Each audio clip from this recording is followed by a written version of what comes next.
Assalamualaikum warahmatullahi wabarakatuh. Kembali lagi di channel Radio Horor.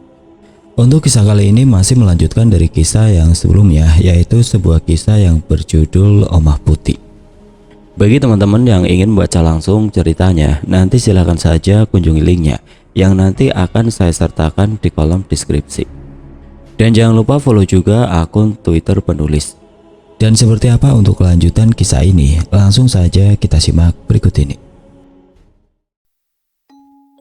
2 hari setelah kejadian mati lampu, tepatnya di hari Sabtu, aku berniat pulang kampung sementara dengan membawa 2 tas ransel baju. Dimana saat itu, kosku masih ada sisa sekitar 4 bulan. Dan saat itu masih banyak barang-barang yang belum aku bawa pulang. Aku tinggalkan di sana sementara. Aku bergegas kemudian untuk pergi ke stasiun.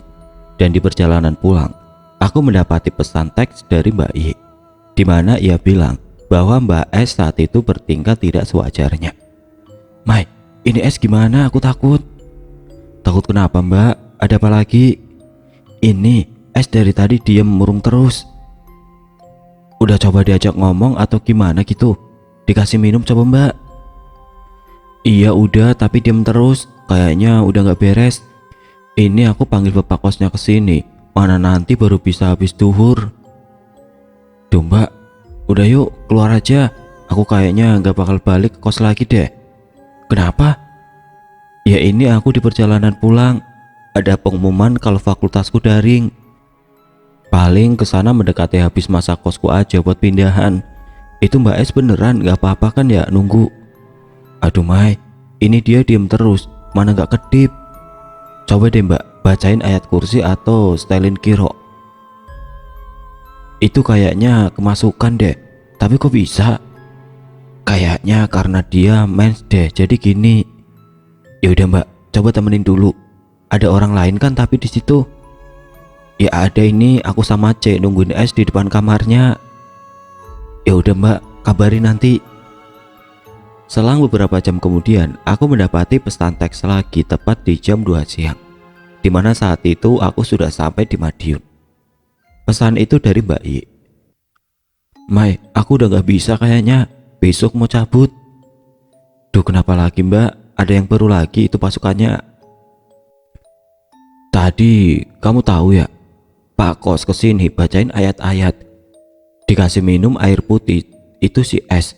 Terus tiba-tiba nangis gak jelas sama bilang, 'Enak, seger,' gitu Mai." "Mbak, apa itu si Rizky ya?" Aku kata sih iya. Terus abis itu udah si S sadar. Terus besok dia pindahan juga." "Ada cerita nggak dari Mbak S sebelumnya? Dia ngapain kok bisa sampai gitu?" "Katanya tadi itu si S barusan ganti pembalut, tapi ternyata lupa nggak dia bungkus. Dia tinggal di kamar mandi. Nah terus dia balik ke kamar main HP. Dia ngerasa nggak enak badannya. Habis itu dia inget, oh iya ya Allah, tadi lupa nggak dibungkus bekasnya." Dia cepet balik-balik ke kamar mandi. Udah nggak ada. Dia cariin siapa tahu ada yang buang, tapi bekasnya nggak ada sama sekali. Terus dia balik ke kamar kan. Dia pikir paling dibuang langsung dibawa. Pas balik kamar, dia lihat ada Mbak Akun megang kayak kain gitu. Katanya mirip pembalut. Tapi habis itu dia udah nggak sadar aja. Gila, bahkan orang yang nggak sengaja pun bisa sampai gitu. Udah Mbak, cabut aja." "Iya, besok keluargaku sama S mau jemput." Sebelum lanjut ke babak baru, satu hal yang perlu digarisbawahi di sini. Kejadian yang menimpa Mbak S itu terjadi di antara pukul 10 sampai 12 siang. Benar, di jam sekarang aku menulis kisahnya dan di jam saat ini kalian membaca kisahnya. Coba tengok sebentar ke belakang, mungkin dia ada. Pengetahuan baru yang dapat aku ambil di sini bahwa dunia tidak kasat mata, sama halnya dengan kita. Siang, malam, sore, pagi, mereka hidup di jam mereka. Mereka merasa lapar, mereka juga tidak ingin jika tempat tinggalnya dirusak. Setelah kejadian itu, aku tidak lagi kembali ke kota M. Dan hanya berencana untuk pindahan di bulan Agustus 2020. Tapi ternyata saat itu ada hal yang menggagalkan rencanaku. Mendadak ada suatu kondisi di mana mengharuskan keluargaku tidak bisa membantuku pindahan karena pekerjaan. Sehingga dengan keputusan mufakat, keluargaku menelpon pemilik kos untuk memperpanjang kos selama 6 bulan lagi. Tepat jatuh di bulan Februari 2021. Saat itu, rencananya hanya sekedar menyewa kos untuk menitipkan barang-barangku agar tidak dibuang keluar saja. Singkat cerita, tiba di bulan Februari 2021. Aku, mama, adik dan seorang sopir berangkat dari Madiun menuju kota M di jam 4 dini hari. Di perjalanan kami merasa tidak ada hal yang salah, aman-aman saja. Hingga tiba di suatu daerah pegunungan Kabupaten Kota M, kami terjebak longsor. Yang seharusnya perkiraan kami tiba di kos sekitar pukul 9, ternyata harus molor dan tiba di lokasi sekitar pukul 3 sore. Saat itu, karena tidak ada rencana untuk menginap dan langsung pulang, kami bergegas masuk ke kos hanya aku, mama, dan adikku saja. Sopir menunggu di luar. Hawa pengap, bau khas gudang, bangunan yang sudah berantakan karena masa pembangunan yang tidak kunjung selesai. Kotor, banyak hewan melata, bahkan ada bangkai ular. Kilas balik kisah-kisah mistis yang aku alami pun merasuki pikiranku kembali. Masuk ke dalam membuka pintu, langsung aku melihat ke tembok lorong kamar mandi sumur, di mana aku melihat anak kecil tanpa kepala dulu. Di ruangan Rizky yang sampai saat itu lampu masih menyala terang seperti biasanya. Padahal lampu lain selalu dimatikan saat pagi dan siang. Juga gudang yang terbuka lebih lebar. Tangga tempat di mana Mbak S melihat kuntilanak dengan mulut lebarnya.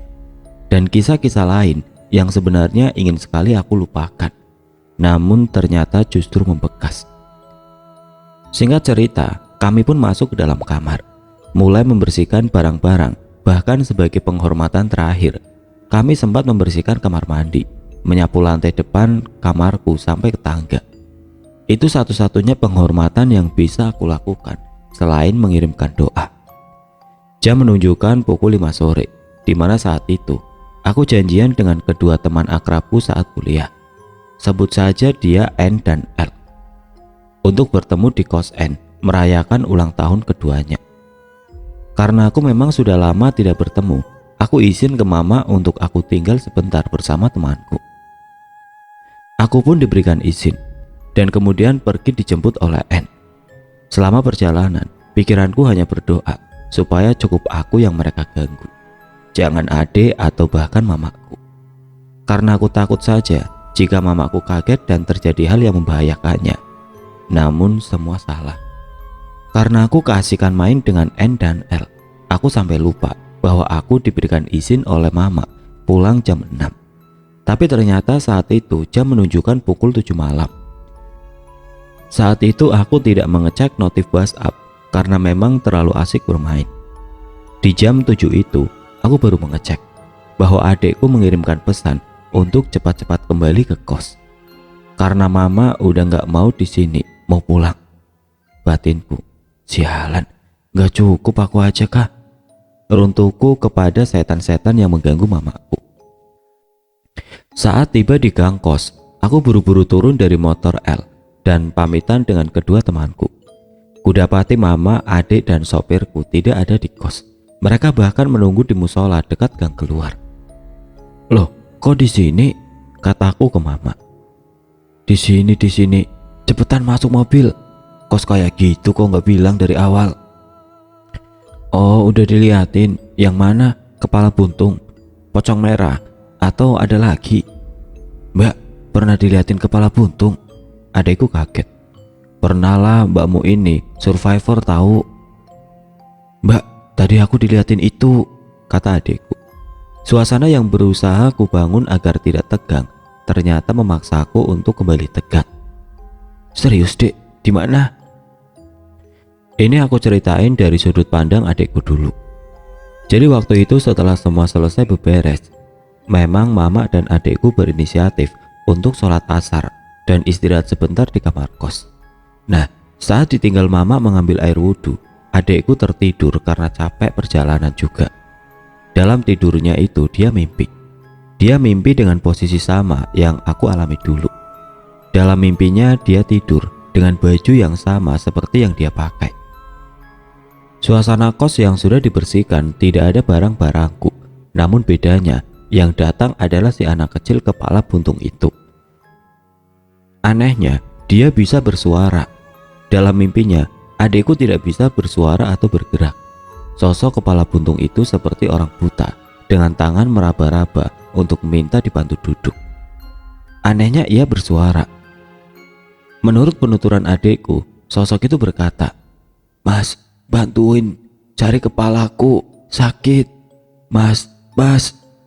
Seketika adikku dibangunkan oleh mama, dan mama pun bergegas seperti orang ketakutan untuk keluar.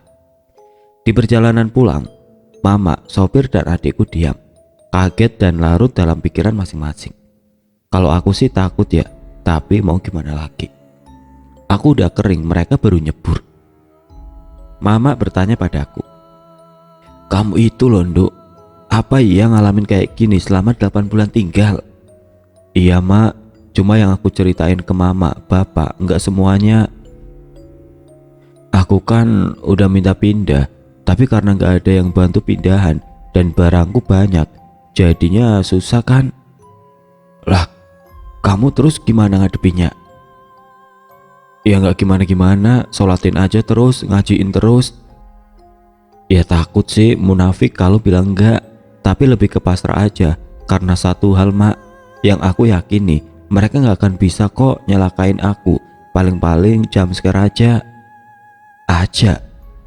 Mama tadi lihat, Nduk, baru segitu aja mama udah takut. Lihat apaan, Mak? Selanjutnya aku ceritain dari sudut pandang mamaku. Saat itu memasuki jam 5 sore dan mama kelupaan belum melaksanakan sholat asar. Buru-burulah mama mengambil air wudhu di kamar mandi putih.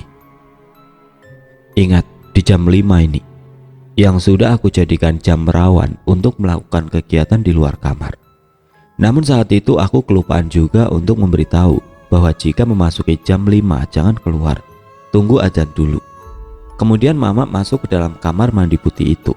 Saat berwudu, mama merasakan di belakang ada seseorang tengah berdiri. Terlihat saat mama membungkuk, terlihat rambut yang sangat panjang menjuntai ke bawah keramik, diikuti dengan bau khas bunga melati dan juga hawa dingin yang tiba-tiba menusuk kulit mama saat itu. Karena mama termasuk orang penakut, buru-buru mama balik badan, namun nihil. Sedikit lega batin mama, mungkin hanya halusinasi karena capek.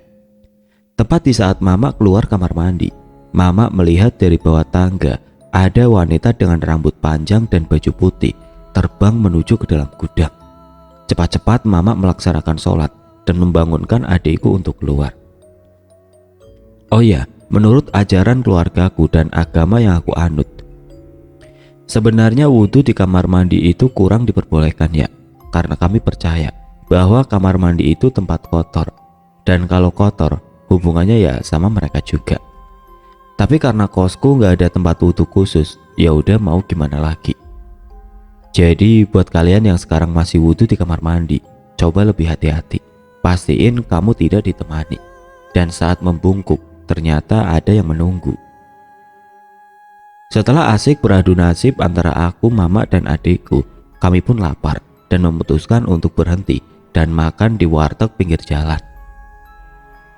"Kalau Pak T tadi diajak kenalan gak?" tanyaku pada sopir. "Iya Mbak, mana saya, malah wujudnya serem banget lagi." "Siapa Pak?" "Itu bungkus merah." Selanjutnya aku ceritain dari sudut pandang Pak sopir, ya sebut saja Pak T. Nah, saat sampai di lokasi, sembari menunggu yang lain masuk ke kos, Pak T ini stay di dalam mobil. Mobil di parkiran di depan gang kos, di depan bangunan kosong. Awalnya Pak T ini nggak merasakan ada hal yang aneh. Hingga memasuki jam 5 sore, Pak T ini ingin cari rokok di warung dekat kos. Keluarlah ia jalan melewati kosku menuju sisi jalan rumah Pak RT. Setelah mendapatkan sebungkus rokok, Pak T baliklah ke mobil. Saat jalan balik lewat depan kos, entah kenapa Pak T lihat ke atas. Seperti sudah ditakdirkan, Pak T melihat ada sosok pocong warna merah besar, tinggi, namun wajahnya sudah tidak berbentuk, berdiri seolah-olah melihat ke arah Pak T. Akhirnya Pak T ini lari terbirit-birit sampai akhirnya masuk ke dalam mobil. Dan sialnya, masih ada sekitar 30 menit sampai ibu dan adekku ini keluar. Jam menunjukkan 17.20-an. Namun suasana lingkungan sudah sangat sepi karena pandemi, jadi jarang ada yang beraktivitas atau berjualan. Pak T ini melihat ke arah spion mobil, dan Pak T ini melihat pocong merah tadi ada di sebelah samping mobil. Diam berdiri dan tidak mengejar. Pak T langsung merapalkan doa-doa yang ia bisa. Beberapa detik kemudian, pocong itu menghilang, diikuti ibu dan adikku yang menghampiri Pak T. Satu kesamaan yang aku sadari dari si pocong merah ini, satu kos itu nggak pernah ada yang ditampakin dia. Tapi kenapa yang selalu ditampakin adalah laki-laki yang sedang mengendarai kendaraan. Temanku dengan motornya dan Pak T dengan mobilnya. Semua akan terjawab di akhir kisah ini. Setelah menempuh kurang lebih 5 jam perjalanan, sekitar pukul 12 malam, kami sampai di Madiun dengan selamat. Setelahnya, kami semua bercerita kepada bapak tentang apa yang kami alami. Tentu saja mama sebagai MC kondangnya, dengan semangat 45 layaknya ibu-ibu arisan. Bapak pun hanya tertawa mendengar kami bercerita dengan antusias. Ralat, bukan kami, mama maksudnya. "Pak, ngapain ketawa deh?" kataku. "Bapak udah kering, kalian baru nyebur," katanya. "Lah, harusnya aku dong yang pakai kalimat itu, kenapa malah bapak?" "Bapak sehari aja udah kenal, Mbak." "Kok gak cerita-cerita sih? Kok tega anaknya dikosin di kos horor?" gerutuku. "Ya gimana lagi, latihan beranilah, masa jadi anak bapak terus?" "Enggak gitu juga sih Pak, emang bapak lihat apa?" Selanjutnya akan aku ceritakan dari sudut pandang bapak selama semalam tinggal di hari pertama kosku. Flashback kembali di tahun 2019. Saat itu aku naik kereta Mata Marja dari Madiun ke Kota M bersama mama dan bapak. Di perjalanan aku sudah diberikan nasihat untuk selalu menjaga tingkah laku, tidak meninggalkan sholat dan lain-lain. Seperti feeling seorang orang tua kepada anaknya. Saat itu kami tiba di lokasi kos pagi. Aku dan mama berbenah, namun bapak layaknya orang tua mengitari kos untuk memeriksa apakah fasilitas sudah berfungsi sebagaimana mestinya agar nantinya tidak menyusahkan aku juga. Oh ya, sebagai informasi, ayahku memang cukup sensitif dan sering bersinggungan dengan hal-hal tidak kasat mata. Beliau juga orangnya nggak kenal takut, kecuali sama mama. Dan selayaknya darah kandung, rasa kepekaan tidak kasat mata itu aku yang mewarisi. Pertama, setelah membantuku mengangkat koper ke lantai 2, bapak kembali turun ke lantai 1. Ia masuk ke dalam kamar mandi dan mendapat sebuah sumur tua besar yang tertutupi kayu. Saat itulah bapak merasa bahwa kenapa ada sumur di dalam kos. Padahal sumur adalah sumber mata air yang menurut adat di kampung halaman kami. Itu harusnya terletak jauh di luar rumah karena dipercaya sebagai tempatnya penghuni tidak kasat mata.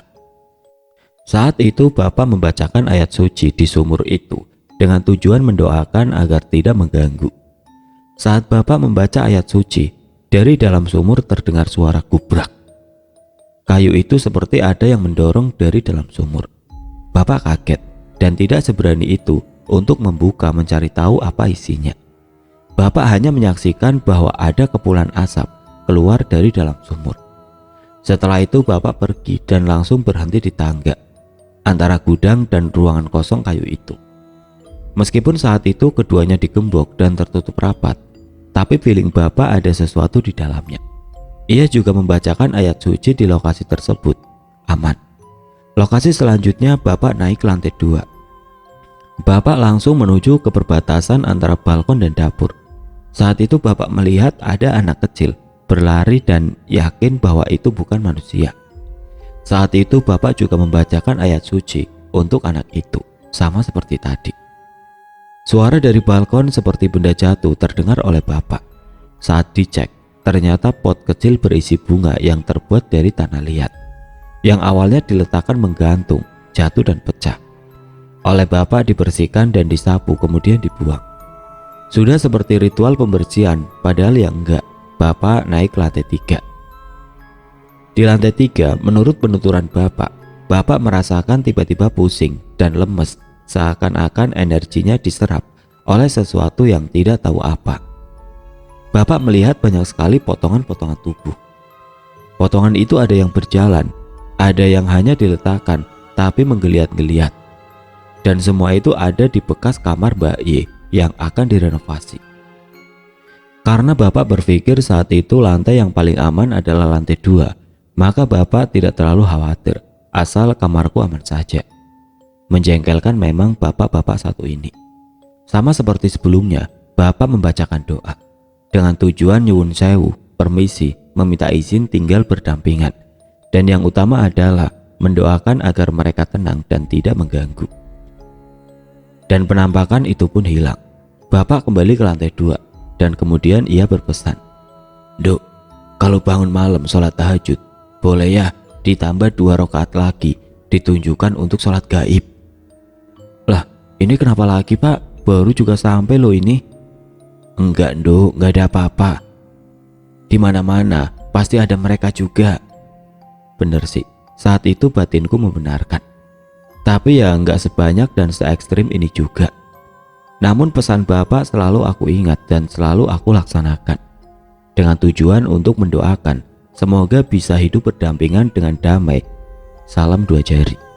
Namun ternyata dendam mereka sepertinya terlalu besar, sehingga doa pun tidak cukup untuk membuat mereka tenang.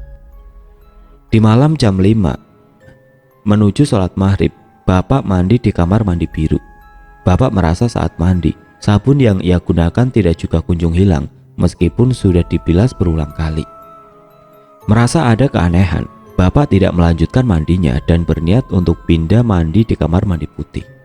Saat mandi dan wudhu di kamar mandi putih, Bapak melihat ada rambut sebanyak genggaman tangan di bawah pintu kamar mandi. Dipeganglah oleh Bapak rambut itu dan ditarik. Anehnya, rambut itu menjulur sangat panjang dan banyak berwarna hitam. Karena saat itu di saku Bapak kebetulan ada korek. Di kamar mandi itu dibakarlah rambut yang Bapak pegang tadi. Entah apa tujuannya, Bapak tidak menjelaskan.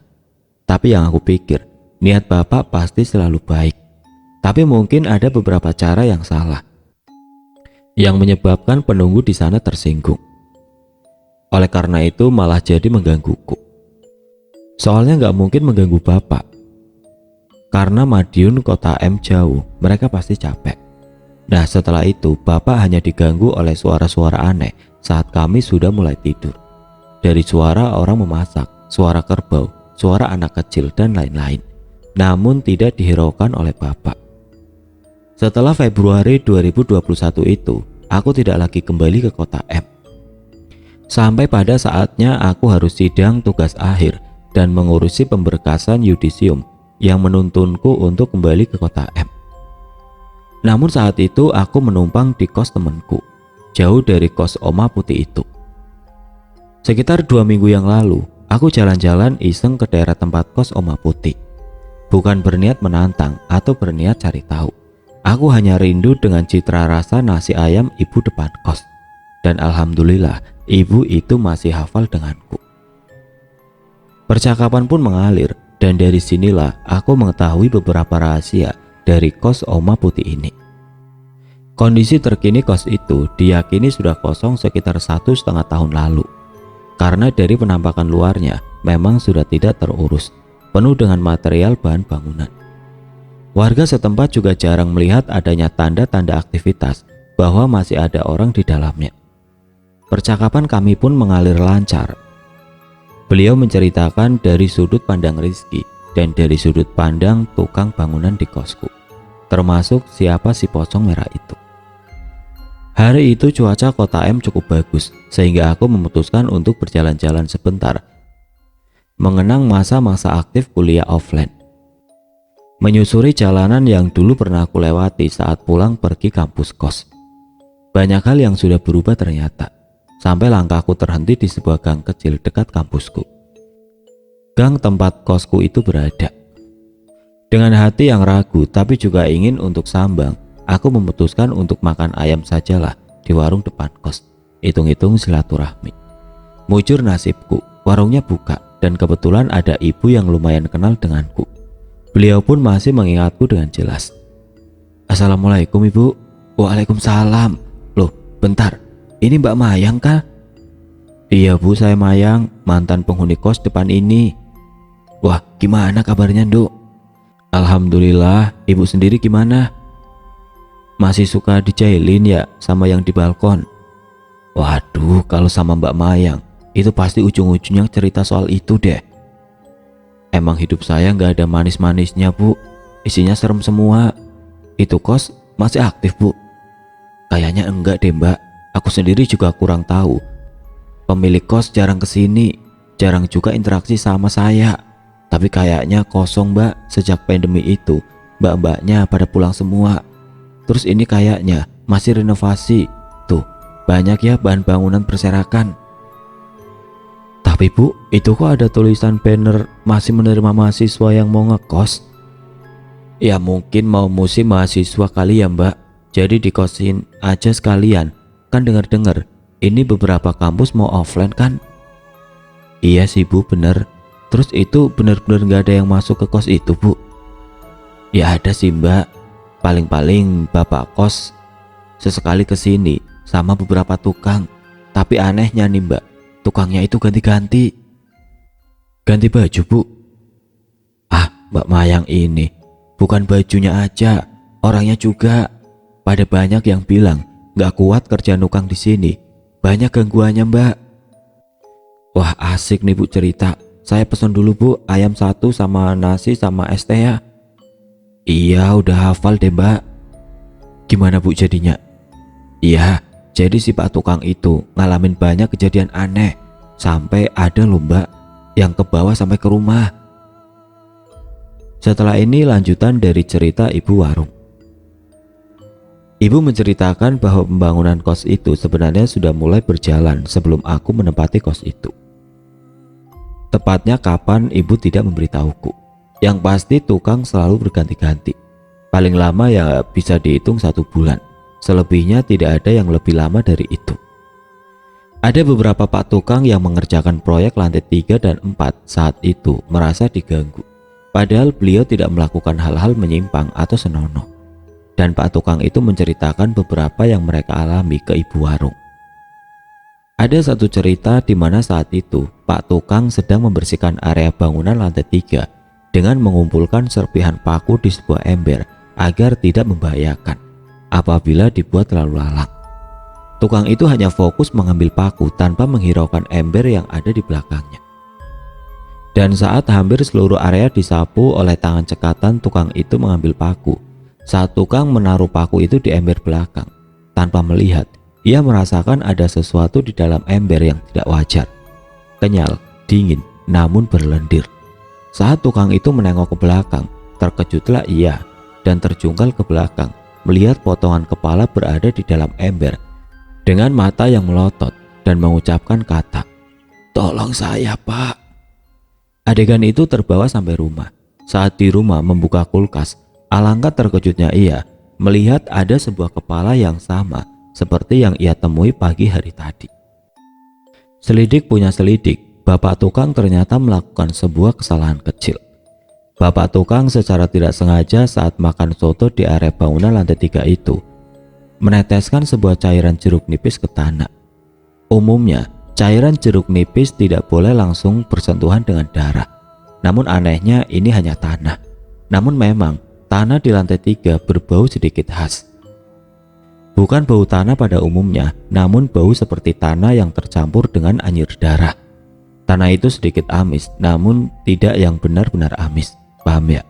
Enggak, coba campur tanah dengan darah ayam. Seperti itu baunya. Bagi pak tukang tersebut, ia bisa mentoleransi adanya gangguan suara. Namun jika sudah terbawa sampai ke rumah, ia memutuskan lebih baik mundur dari proyek ini. Ada juga cerita dari tukang yang lain, di mana saat itu masih di lantai 3. Di area bangunan sesaat setelah ia mandi di kamar mandi kos untuk membersihkan badan dan bersiap untuk pulang. Tukang kedua ini melihat ada sosok pocong di lorong tangga menuju lantai 4. Namun pocong itu aneh. hanya setengah. Kain putih lusuh yang hanya terlihat sebatas paha sampai kaki yang tertutup kain dan tidak menyentuh tanah. Transparan tapi jelas. Pocong itu dengan langkah melompat pelan-pelan mendekat ke arah bapak tukang 2 itu. Mengejar sampai bapak tukang itu turun dari lantai 2. Setelahnya ia juga tidak meneruskan lagi kontrak proyek tersebut. Gangguan dari tukang yang lain hanya sebatas gangguan suara, peralatan yang bergerak sendiri, maupun melihat beberapa potongan tubuh yang pernah dilihat oleh bapakku di lantai 3 dulu. Sampai segitunya ya Bu? Terus ini pembangunannya masih dilanjutkan kan Bu? Iya Mbak, emang parah sih kos depan itu. Senyap suasananya. Ini kayaknya masih terus direnovasi ya, meskipun tukangnya masih sering ganti-ganti. Terus Bu, Ibu tahu nggak asal usulnya kenapa bisa sampai begini? Saya sih nggak tahu pasti, tapi ibu saya atau nenek yang tahu dan kadang suka cerita ke saya juga. Gimana Bu ceritanya? Menurut cerita nenek, dulu kos itu belum ada cerita seperti ini. Aman-aman sajalah. Mungkin hanya gangguan suara wajar, itu pun tidak sering. Nenek itu tahu dari penghuni kos yang sering cerita ke nenek itu, termasuk Mbak Y dan Mbak S, Mbak A maupun Rizky pada zamannya. Menurut nenek, gangguan aneh muncul saat ada anak perempuan cantik, putih, namun terlihat beringasnya itu bernama Rizky, yang sering sekali cerita kalau dia diganggu semenjak mendiami kos itu. Rizky sering tiba-tiba merasa ketindihan, mimpi, maaf bersetubuh dengan orang yang tidak ia kenal. Ia juga mengalami gangguan berupa gerakan-gerakan benda tidak masuk akal, seperti selimut yang sering ditarik, buku-buku yang bergerak sendiri. Puncaknya ia merasa didatangi oleh sosok kakek dengan pakaian kebaya, seakan marah padanya bahwa ia telah melanggar aturan. Aturan yang dimaksud di sini, Rizky ini dinilai merusak norma yang sudah menjadi batasan. Sering membuang benda-benda di kos yang ia tidak tahu asal-usulnya dengan sembarangan. Juga saat ia memperlakukan benda-benda di kos dengan tidak senonoh. Mulai saat itu keadaan kos menjadi aneh. Hingga pada suatu hari, nenek tidak lagi mendengar kabar Rizky. Nenek dan ibu itu tidak tahu bahwa ia sudah tiada. Yang mereka tahu si Rizky ini pindah karena tidak kuat diganggu, padahal koren Rizky sudah menjadi penghuni lain di kos itu. Menarik alur cerita mundur, si ibu mengatakan bahwa memang dahulunya daerah kos itu adalah lahan kosong. Informasi dari orang lain, bahkan lahan itu bersengketa. Niat dibangun sebuah bangunan tanpa adanya ritual pembersihan pada umumnya, seperti selamatan dan lain-lain. Karena pemilik kos merupakan seorang agamis yang taat, tidak percaya pada hal-hal mistik dan adat seperti itu. Sehingga saat bangunan itu dibangun pun, setelah berdiri tegak dan kokoh, langsung dipromosikan. Sewajarnya lahan kosong, kita tidak pernah tahu dahulunya itu lahan bekas apa. Entah bekas kuburan atau rumah sakit, seperti urban legend saat saya masih SD. Dulu SD ku terbuat dari kuburan. Atau yang paling memungkinkan, tempat pembuangan makhluk tidak kasat mata.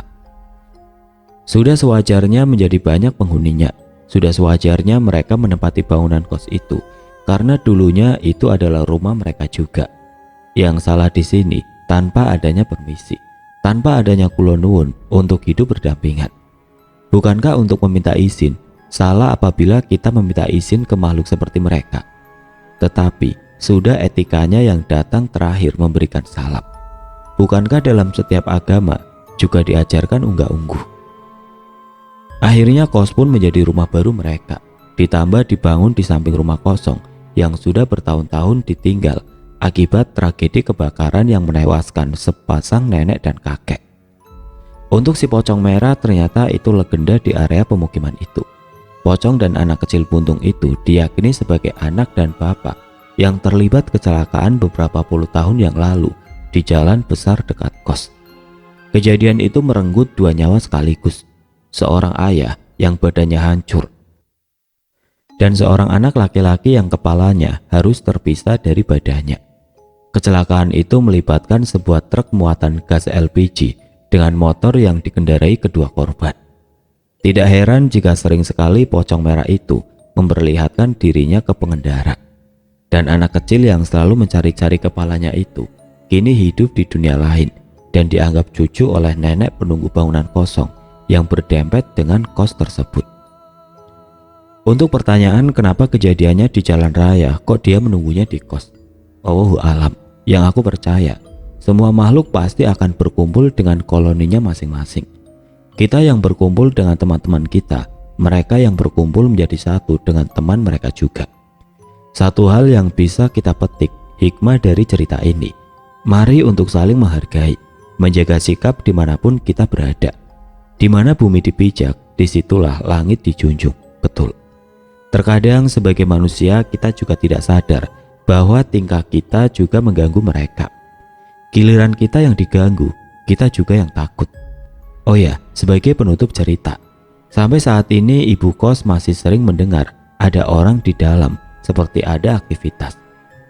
Padahal kenyataan bangunan itu kosong. Masih juga terkadang ada yang mengintip di jendela. Tidak lupa Mbak Kunti penunggu balkon pun selalu absen di waktu-waktu tertentu. Kos ini sampai 2 minggu yang lalu sepertinya memang masih kosong. Namun karena ini akan memasuki musim maba, sepertinya dapat dipastikan kos akan kembali aktif dan dipromosikan seperti normalnya. Sehingga diharapkan kebijakan dari teman-teman yang mendengar cerita ini untuk selalu menjaga informasi apabila sekiranya mengetahui di mana kos ini berada. Karena dari awal penulisan saya sebagai penulis tidak menyebutkan di mana kota ini, di mana kampus saya dan siapa saja aktornya. Semua penulisan telah saya samarkan. Untuk pertanyaan-pertanyaan yang sekiranya masih mengganjal, bisa ditanyakan di kolom komentar.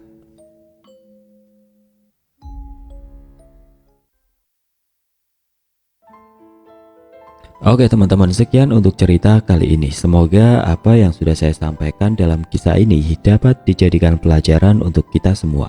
Dan bagi teman-teman yang baru bergabung, jangan lupa untuk like, comment, share, serta subscribe channel ini. Dan nantikan kisah-kisah horor berikutnya tetap di channel Radio Horor. Wassalamualaikum warahmatullahi wabarakatuh.